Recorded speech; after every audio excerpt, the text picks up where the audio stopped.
Podcast. I'm Not Great Parent Molly, and this is my co-host, Not Great Parent Nathan. Hello. How's everyone doing today? How are you? Not great. Not great, but that's all right. We don't want to be great. Yeah, no, today has been a weird day for me. I got a lot of different things on my plate. I got some stress at work. I told you I had a message due on Thursday that I wrote the entire thing of, and literally I had like 200 words left to go. And then I got done and I said, no, this isn't it. So, and I kept thinking, I'll change 300 words and that'll fail. I'll just go in and insert stuff. Every time I change something, I've now basically rewritten the whole thing, but it's not quite there. So I'm stressed about that because I'm a little behind on that. Then I got some family chaos and stress at home, just the whole thing.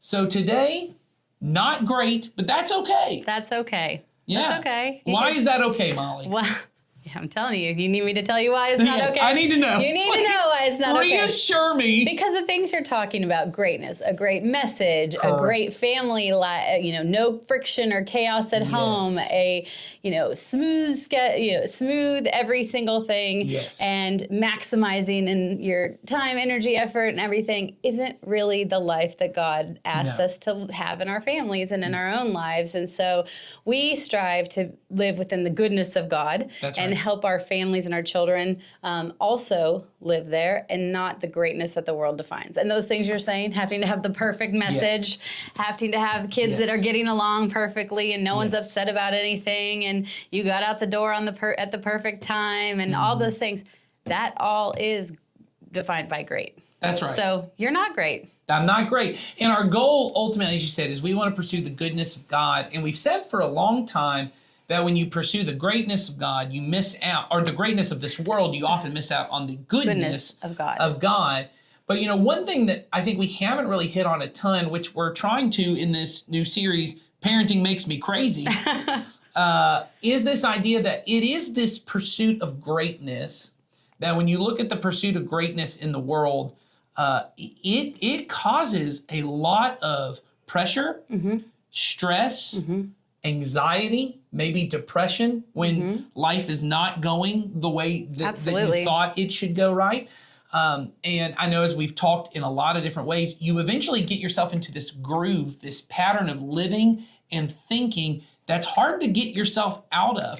Oh, yeah. And we're seeing more and more in our world, somehow, all the measurable standards of living. And what I mean is crime rate, going down, right? Life expectancy going up, right? The amount of just the median standard of living in our country going up, right? In most developed countries, all kind of measurable things you'd go, man, life is better than it's ever been. But then when you start measuring things like loneliness, anxiety, depression, kind general of happiness, or people's state of being, that's how right, they feel they're doing. The stress that people are, that's a good way to say it. They're, by measurable standards, everyone's doing better than they've ever done.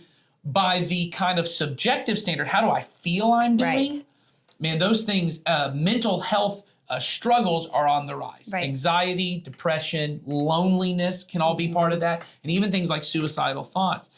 And when you look at all of that, and how closely it is also tied to, once again, correlation does not necessarily mean causation. Right. But when you look at, man, the standard of living goes up, affluence goes up, life expectancy goes up, and mental health goes up. It's hard not to see how a pursuit of everyone should be living up here on the greatness standard, which is all of those things. My business is doing well, my income is doing well, this is all great stuff. Living longer, that's great. Yeah.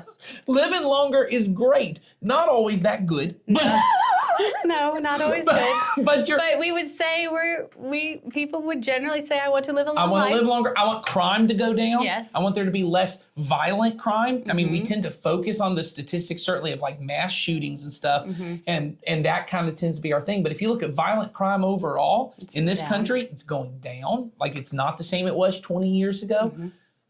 But our feeling of it, we feel that we it's feel terrible. more stressed. And I do think part of that is our pursuit of greatness.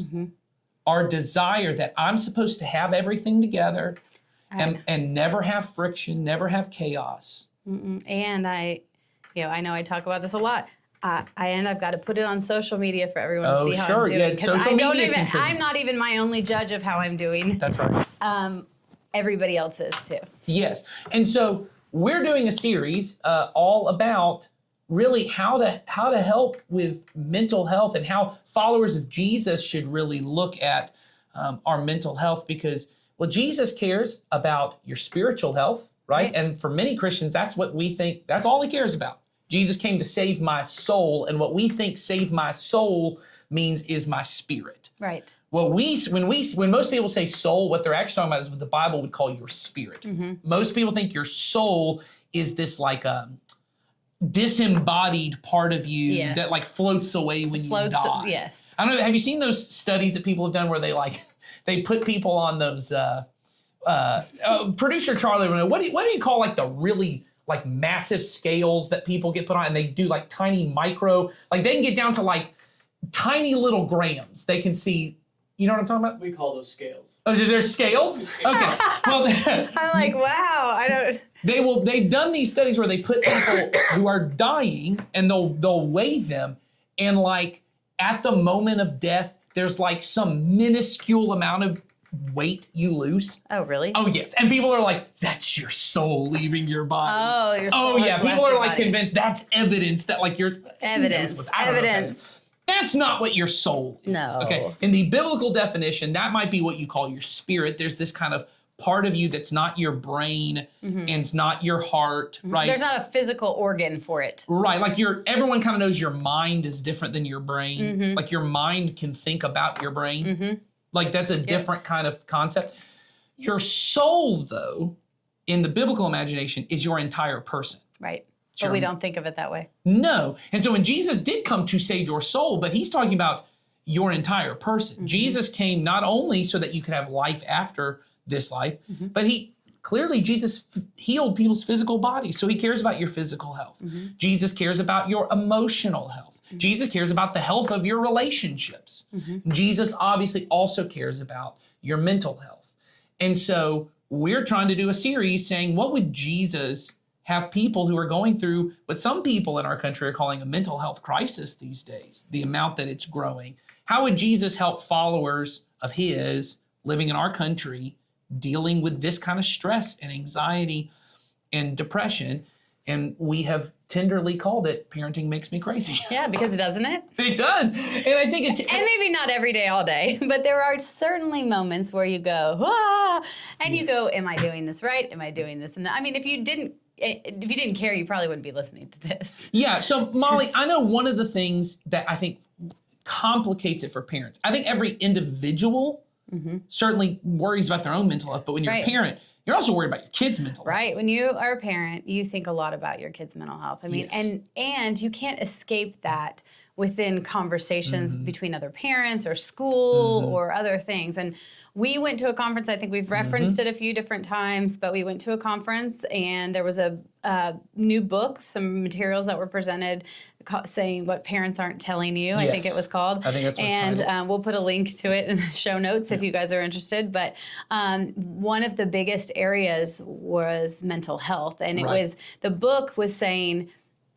parents on the whole, this is the percentage of parents on the whole that are worried about mental health. And then it even segmented it down to Christian parents, if they were worried about it. And did we feel equipped to handle it? And a lot of different things. So that sparked some really good conversations among us. And we know that if other parents are thinking that, you guys are too. And so that's why, we want to be talking about this, because it doesn't matter if you're a Christian or not, it's on your mind. Well, and our hope would be, I would hope that Christian parents would be better equipped to talk about mental health, because Jesus cares about all of it. Right. Jesus cares about all, and I don't mean in a professional clinical sense. I don't mean that everyone needs to go, just like I don't think every person should be able to talk about physical health at the same part. Right. But I do think Jesus cares about our physical health, and we should be prepared to really deal with that. That Christians should take seriously their physical health, just like we should take serious our mental health, just like we should take care of our spiritual health. All of them. All of it matters. And so I think when parents freak out about the mental health of their kids, often one of the first thoughts that we have is, what if my kid is struggling and they're not telling me?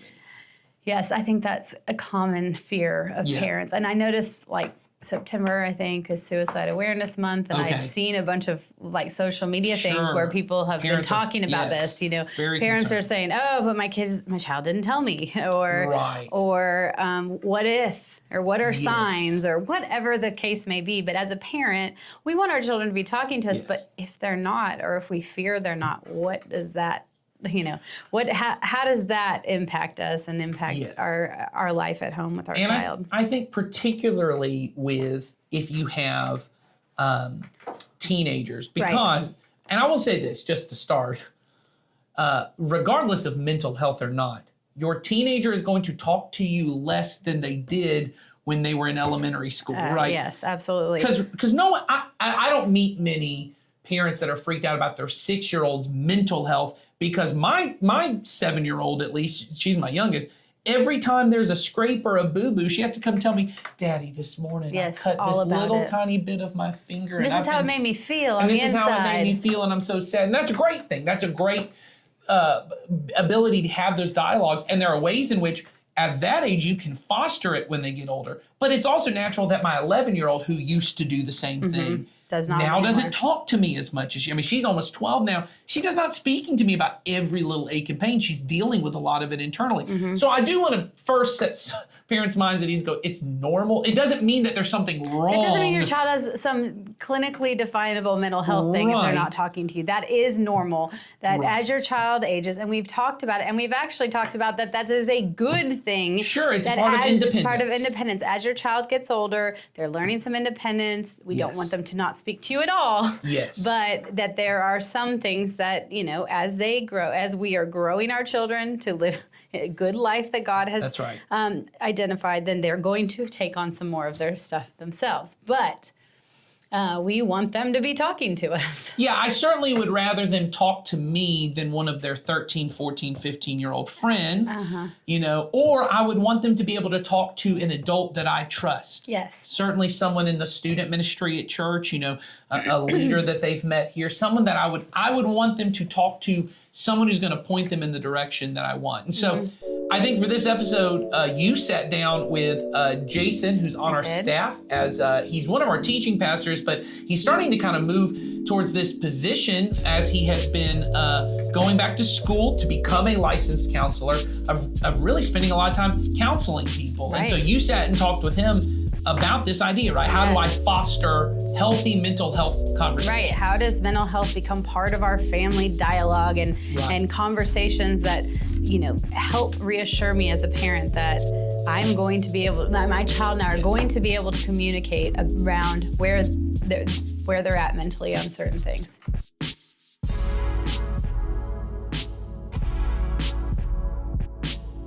So yes, let's talk about how to talk about mental health, let's just talk about what it means to have healthy dialogue in your home around mental health. Wow. Light topic. Big question. How do you talk about talking about mental health? Because you're not going to sit down with your child and say, "Yes, tell me about your mental health." Yes. Well, you might. It has to be. You have to figure out. I think it always comes down to, just like everything else, it comes down to communication. Having healthy communication skills develop between you and your kids. And the only way you do that is just through repetition. Right. And doing it a lot, because it's not, I'm not a big, I want to say this carefully, I'm not a big fan of having just these very segmented, I talk to my kid during these times and then that's it.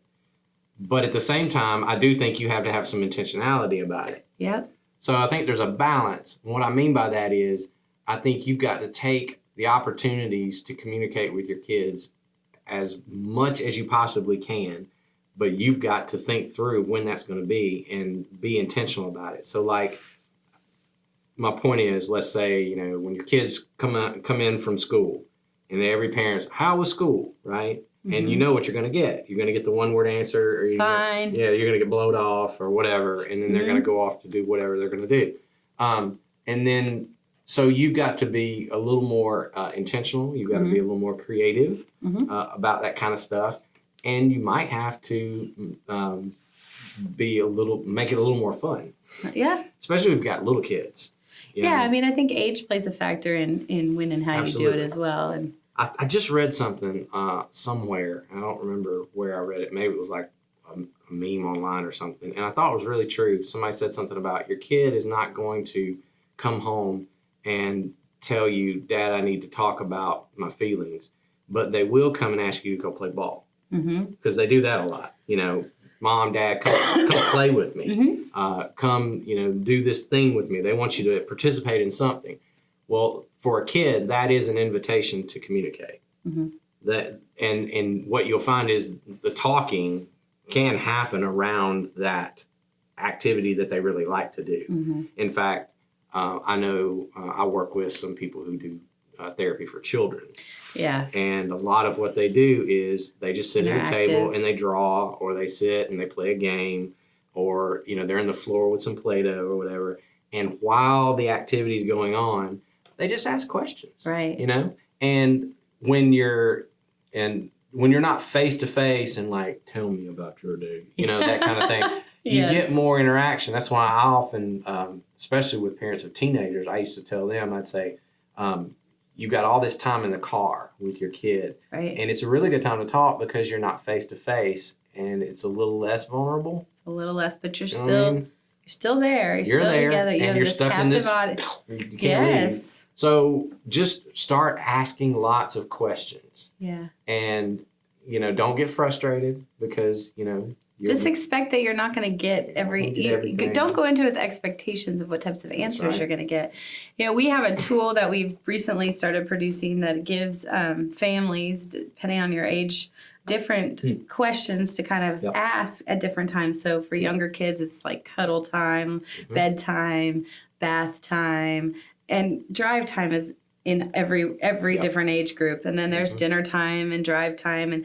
And these are just questions to just kind of start having conversations. And I think, I think that they're building blocks. The younger you start this, the better and the more, like you said, repetition, the more often you're having different conversations about anything, Yeah. you're going to open yourself up to probably more conversations about other things when you want to present And it difficult takes a while. conversation. It does. You got to stay with it, because I can remember the first time that I tried to do something a little more intentional with my girls. It didn't go so well at first because we weren't used to it. In fact, they kind of thought it was corny at Right. first. We did a thing where when we would sit around the dinner table, I would ask like table topic questions. table topic questions. We started with just high-low, if you know by that. Tell me the best part of your day. Tell me the worst part of your day. And, at first I got really surfacey kind of answers, but then as I just stayed after it. And the more they got used to it, it was almost the point where I knew I was doing it. I was thinking about my answers before I got to the table, Right. because I didn't want to just have nothing. And I noticed that they also would do the same thing. And the older they got, the more detailed it got as well. And so, But you just made that a priority. just made it a priority. Just didn't give up when it didn't work for 2 or 3 days, because you're going to have periods of time where it's just not going to go well. And some kids respond differently. So I have 2 kids. Obviously, they're 10 or they're 11 and almost 6. And my 11-year-old is really great in the car. If we're driving down or at bedtime, those are kind of his best times to want to have conversation. I think bedtime is often because he doesn't want to go to bed, but I don't care because you know we actually say that he and Ben will go up to tell him good night, and I say, you guys are going to have to keep the fireside chat kind of short tonight because it's getting kind of late or That's whatever right. it might 'Cause be. you have to have but boundaries. they know that is quality time. I know that is quality time with my child. Yeah. But my younger one, those are really great times for him, to be honest with you. But he loves a good table topic type of game. Okay. My older child thinks it's dumb to read it off a card and ask questions. My younger child can't get enough of it. Yep. And then he wants to make up his own questions. And it's silly and it's, Yep. whatever, but it leads to I think of it as a building block. I'm investing this time and this energy and this intentionality as a parent with him. And what's important is you've noticed the difference. Yes. And you're making adjustments based on your kid. Right. That's why it's so hard to do these kinds of answer questions in a very specific way, because every single parent out here who's watching or listening, you got a unique kid Right. that is going to respond to some things that my child won't respond to, and vice versa. And so for me to tell you, do this and it will work, oh, that'd be stupid and disingenuous on my part. What I am saying is you got to be, like Molly just said, well, like you're being aware of, Right. I've got a child who this is what they respond to. I got a child that they don't, but they respond to this. And so you adjust, you pivot. Yeah, because we've talked about on here being the student of your child, where That's right. your job as a parent in part is to know what makes them tick, and Absolutely. so that you can communicate to them in the way that they need to be communicated to. Just like you discipline your children differently. Yes. You have to communicate to your children differently. So, I always would tell parents when they talk about discipline issues, I'd say, well, whatever works for one child is not going to work for the other, because you got to find what currency your child is working on. Right. Because there are some things you can, take things away from certain children and it doesn't faze them a bit. They don't feel any kind of, Right. corrective measure being done. But then there are others that you got to be very careful what you take away from them, Right. because you can crush their spirit. Also, in the way that you speak to your children. I had one child that I found out real fast that being harsh or stern with them, I had to be very careful, because I could see when I would get too much on that end, I would really crush them. And they took it very, very personally.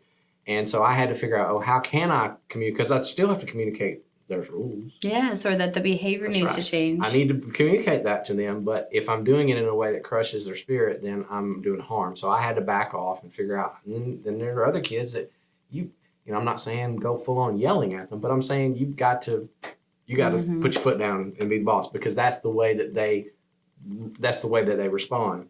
So all that to say, like you said, really good words. Be a student of your child. And then adjust based on what they need the most.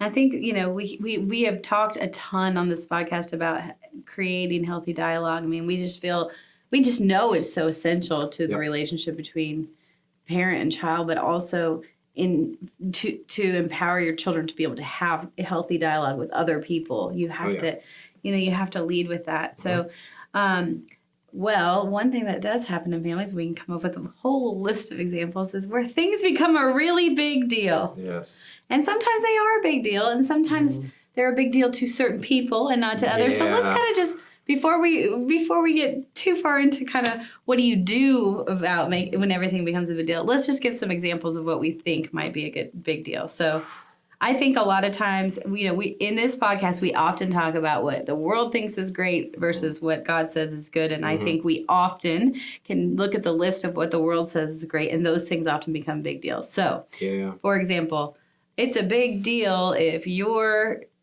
not getting great grades. And it's not a big deal, but it becomes a big deal. Yeah. That's where the Yeah. world says it is. We as good parents would That's right. say that is not what God is worried about. And so if we're exploding about grades, then we are probably Yeah. having things be a big deal that As you're talking, I'm sitting here thinking. you can.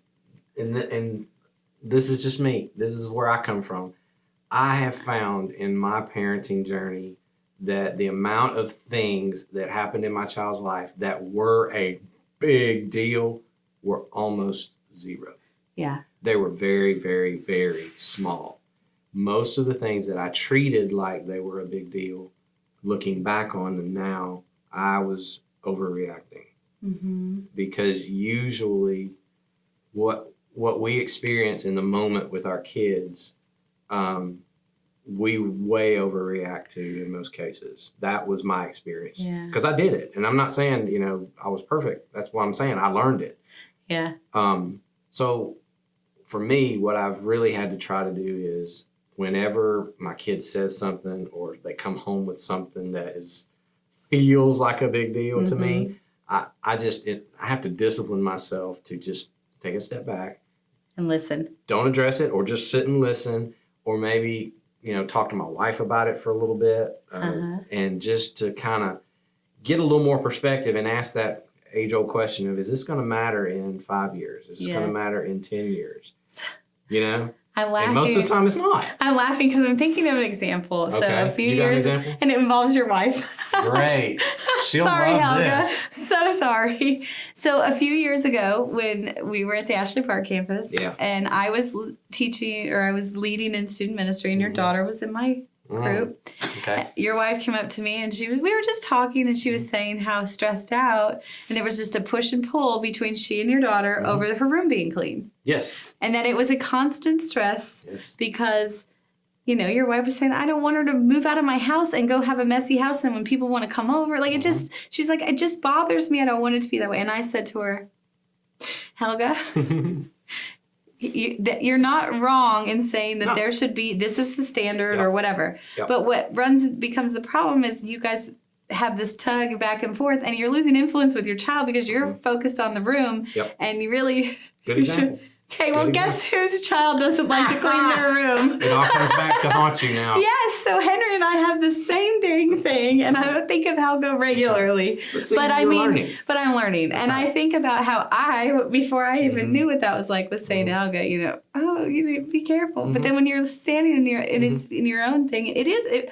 it feels like a big deal, but really it isn't that big of a deal. It's not. And I think of moments in my girls' lives. You know, I'm a girl dad. I raised girls. Oh, yeah.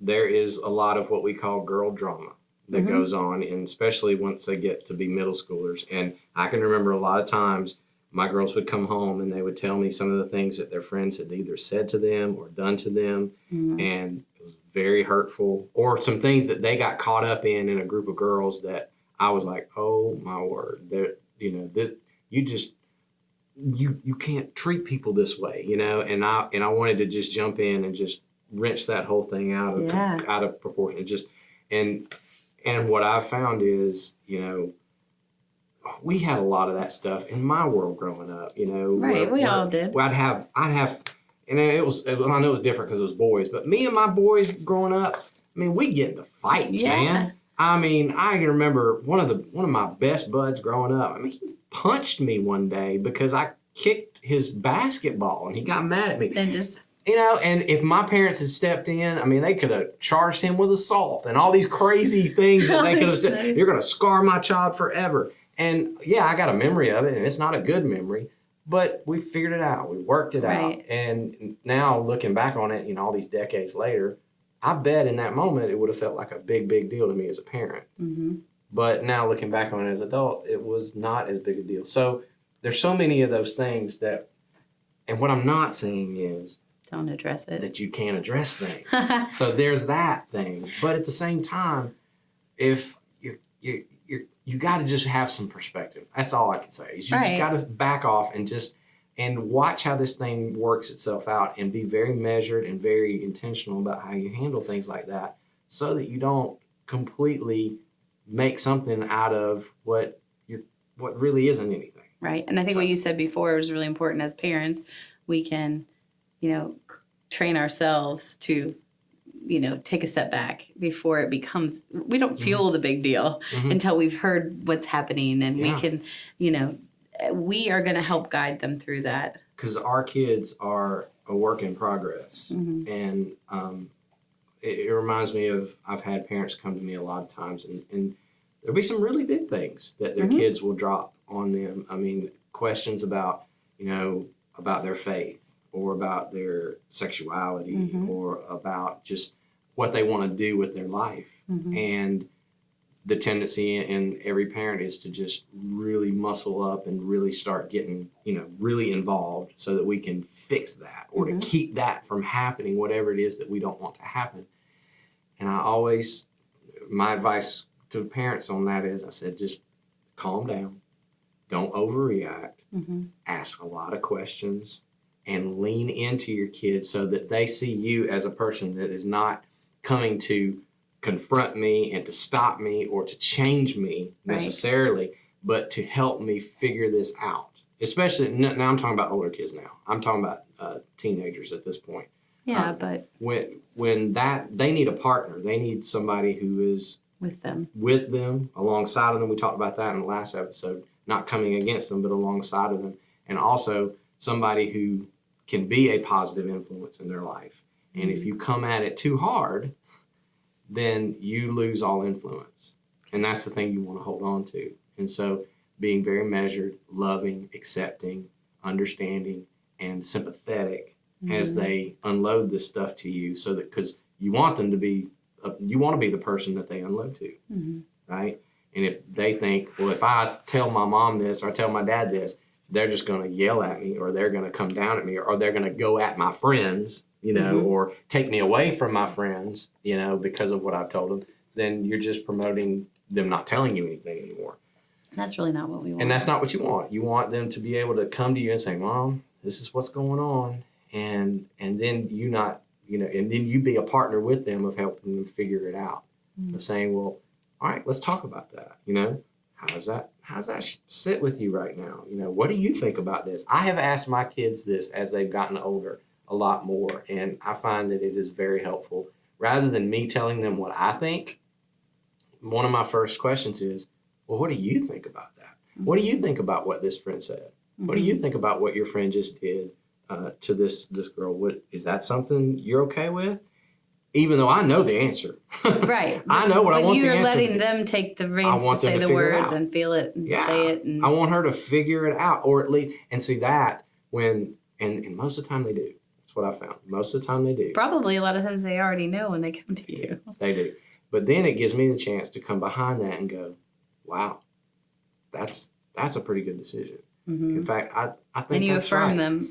And affirm them Or help and show correct them them. that they can do it.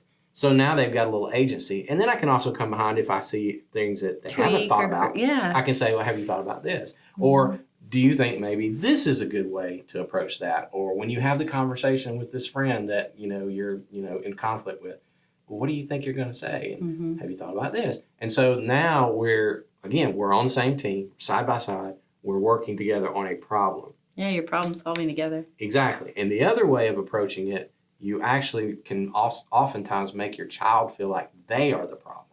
They are not the problem. This is something that, I'm back to the therapy world. Something that we try to do when we work with people is when they bring something into the therapy room is almost do a visual where we say, okay, the problem is here. And we set this plant on the table and we go, you are not the problem, Right. but there is a problem. And we're going to set it right here on the table and we're going to look at it together. Yeah. Okay. So I'm not blaming you. I'm not accusing you. I'm not, calling you anything. I'm just saying, here's the problem. Let's talk about it. That's different than saying you should not or you should have. Right. Right. Because then you've made me the problem. That's right. In the tone and the word choice that you've used. That's helpful. Yeah. Because I think our kids already feel like they're the problem Oh yeah. in every way, shape, or form. Or they're And super sometimes I do, too. defensive. Yeah, and sometimes Yeah. sometimes you might say, actually, you are the plant in the end. But You I'm just are the kidding. problem, son. You are the problem. No, I think this is really helpful information. I think that, if we as parents can just start putting these things into practice, we will just get that much further ahead with our Be kids. a non-anxious, calm presence in your child's life. Which is very, very crucial. It's huge. I mean, because if everything they bring to you is a big deal, then that just adds to the stress of what they're already going through. So you want to be the calm place, the soft place where they can come. I've got a daughter in college now, and she has her struggles that she goes through when she's away from the house now. And I always dreamed that she would reach back out when she needed me. And I'm not saying she does with everything, But some but things. there have been times, and it's been great. Yeah. I'll get a text or I'll get a phone call, and it would be just like, Dad, here's what's going on, and I'm struggling. Yeah. And here's the thing, I don't often have anything to say about how to fix it. I just go, and that sucks. I see that that's tough for you, and I'm so sorry.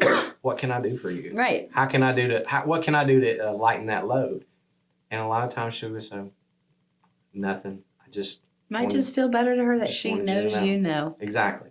And so I say, okay, well, maybe next time we're together, let's talk. And then now I've got a basis to check back in. And so now I'll just check back in and say, how's it going? And sometimes she's figured it out. Other times she's got some new thoughts on it, and then we can hash it out together. She's really just telling you her highs and lows, Pretty much. It's high-low, but it's just not. But it's not sitting at the dining Exactly. table anymore. That's right. So. Exactly.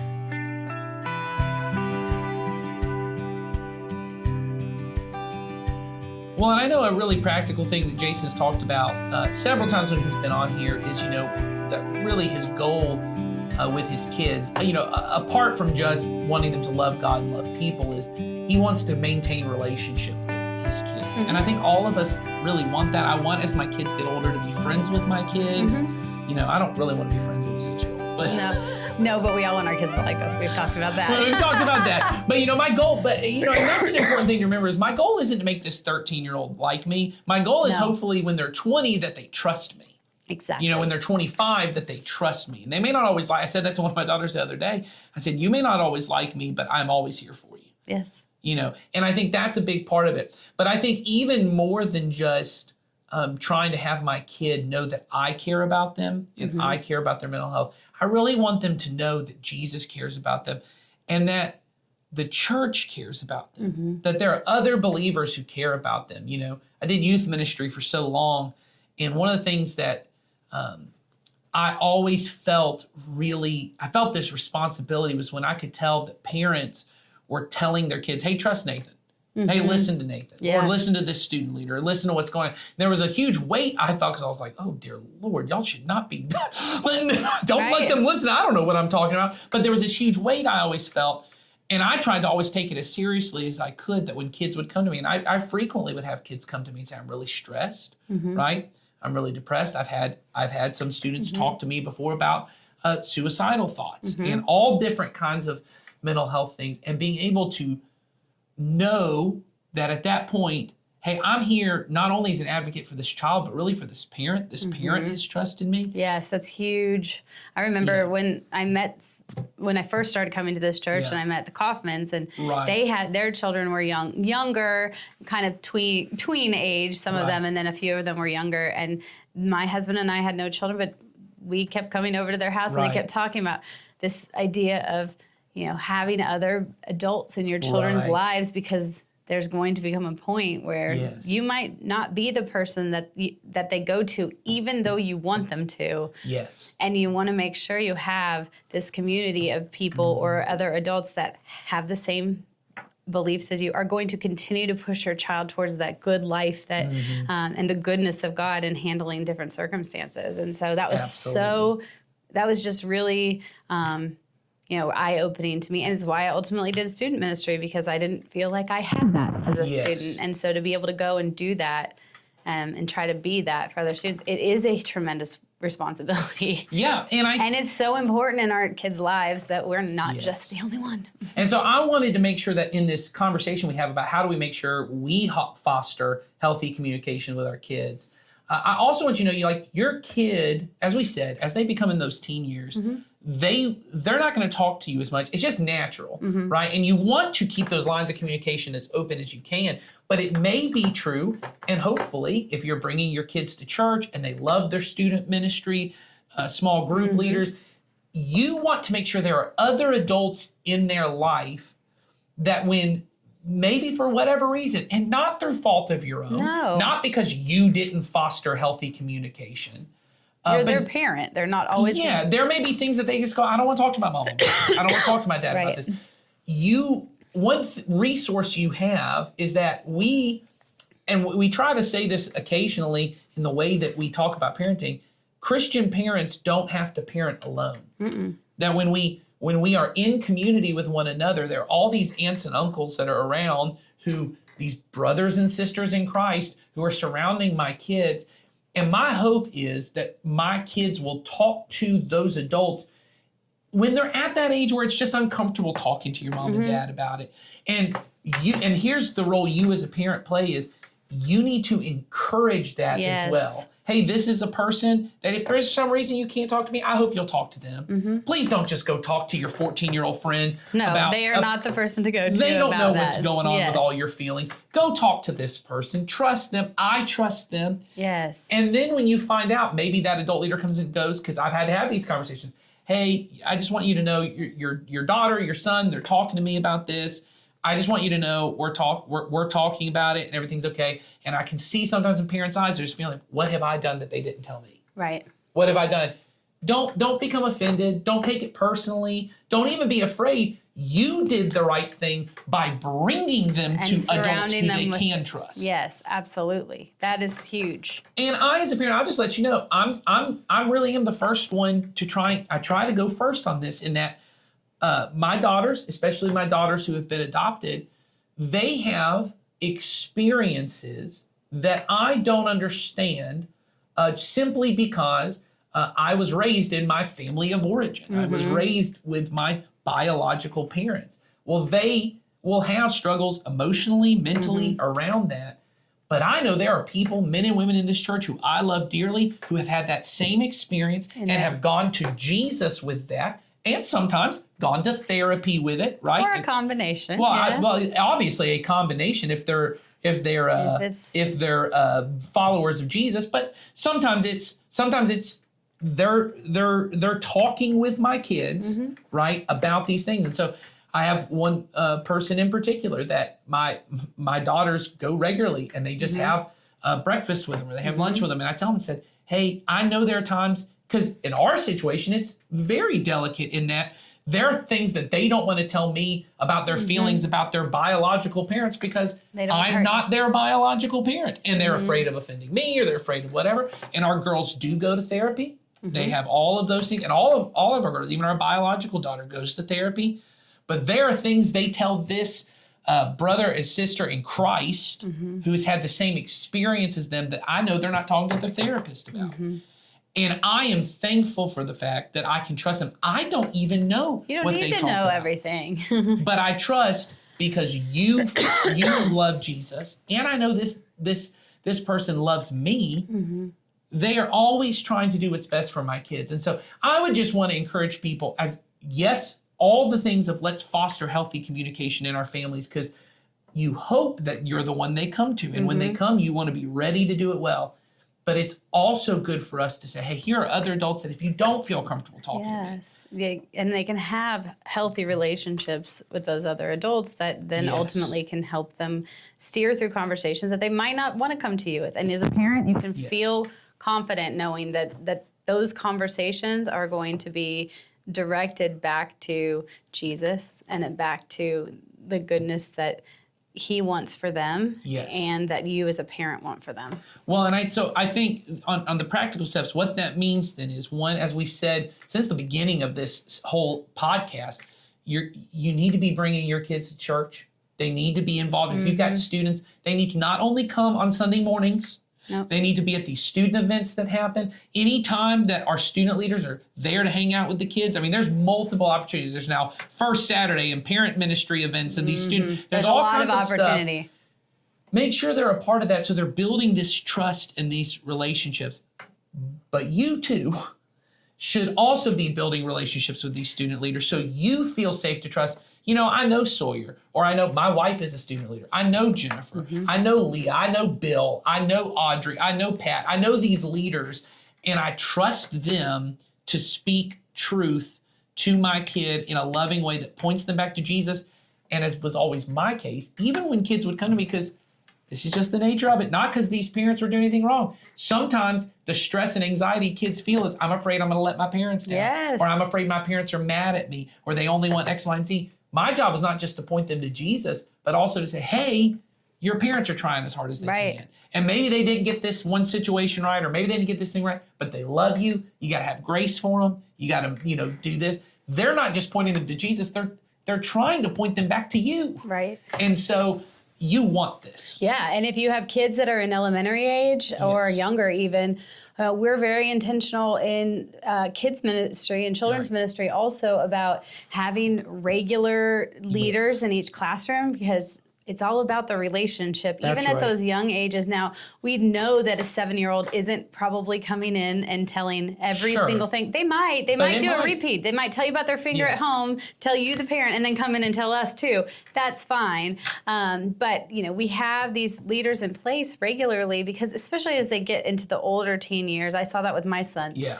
it's great. It's another adult, and, Well, and there what were you're- certain things that he was more Yes. comfortable going and talking about with them. What you're trying to do as a parent in the children's ministry years, the elementary years, is you're just trying to set the rhythm of life up for them that says you can talk to people at church. They may not have anything at 7 to tell their second grade leader No. that's that important. And when they're 18, they may not remember who their second grade leader was, but they will remember the feeling of, I felt safe to talk. I felt safe to tell people things at church. So don't wait until the middle school years. no. Start in the elementary school years of telling them, hey, you can talk to them.